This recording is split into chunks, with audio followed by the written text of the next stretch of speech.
My Future Earth project is about looking at the past and how we survived to find a way forward. Why do I think this? The world has scarce resources, and if we continue to use our resources at our current rate or at an increased rate, then there will be nothing left for our children. Despite the advances in modern technology, we were actually getting sicker. We are faced with high amounts of pollution, with rubbish tips overflowing with disposable clothes and products because nothing is made to last. Future Earth involves careful use of limited resources whilst improving our and the environment's health. I want to draw your attention to the theory of economics. Here I have a picture of a pie chart. If you can imagine everything in the world is within this pie chart, there are no more resources. We can only divide the pie up differently, change the size of the pieces, the number of pieces, and how they are distributed. If the third world developed to use the same number of resources on average as the first world people did, aren't we all in trouble? There will simply not be enough to go around. Life expectancy is longer now than it has ever been. But what will the next generations be with increasing rates of chronic diseases, or more importantly, what sort of quality of life will we have at older age? But researchers have observed that people living in what they refer to as the blue zones share several common behavioural and lifestyle characteristics. Despite being from different areas of the world, of different races, nationalities, and religions, these include family unity, no smoking, plant-based diets, moderate daily physical activity, and people of all ages socially active and involved into the community. What's even better is their quality of life. They grow old in a much better state, and statistics reveal a significantly lower risk of disease in older people living in the blue zone. Why is it that we have seen all of these health problems? One of the simplest explanations is diet. We have moved away from traditional foods and instead eat foods that we were never meant to eat. Have you ever picked up a packet at the supermarket and read the ingredients? How many ingredients do you understand? Do you know what the numbers mean? We were meant to eat things from nature that could be hunted and gathered, yet now things come in boxes in the supermarket and huge amounts of preservatives and artificial ingredients. What particularly disturbing is the trend towards adding sugar for taste, as fruit and vegetables have been left in cold storage for so long they no longer have flavour. Manufacturers need to add sugar to make them tasty. This is now what our taste buds expect. Recent research is suggesting that is in fact sugar that has led to chronic cases of disease, and yet we as a nation, can we stop eating sugar? I know I can't.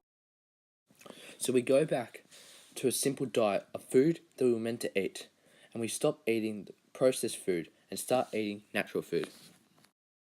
Next, establish a healthy support system to reduce stress. Surround yourself with family members and close friends.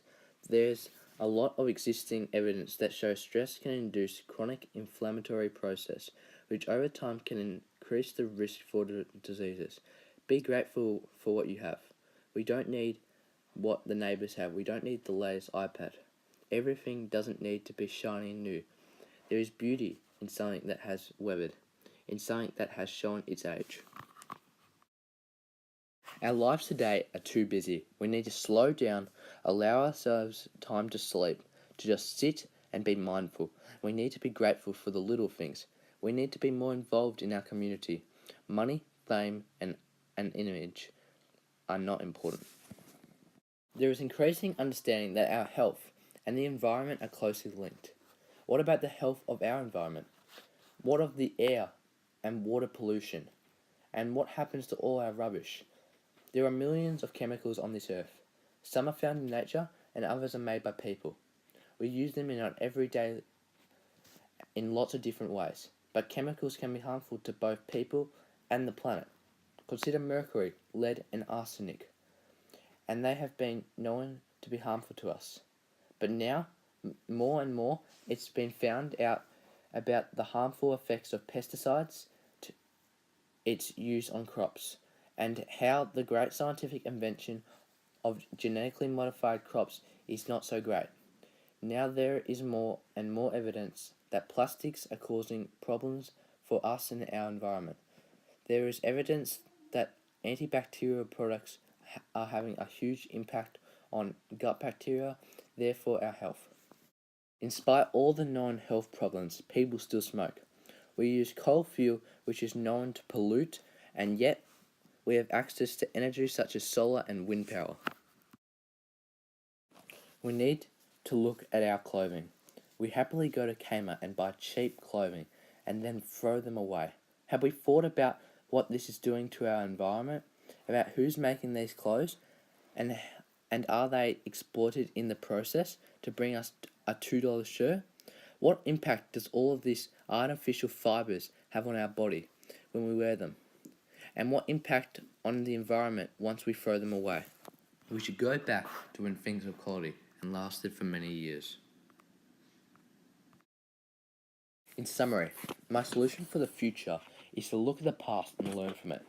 Every generation has not done everything right, but if we look at the past and draw upon those things that were done well and look at what we are currently doing well, then we will have a good starting place for a map of the future. Resources are scarce.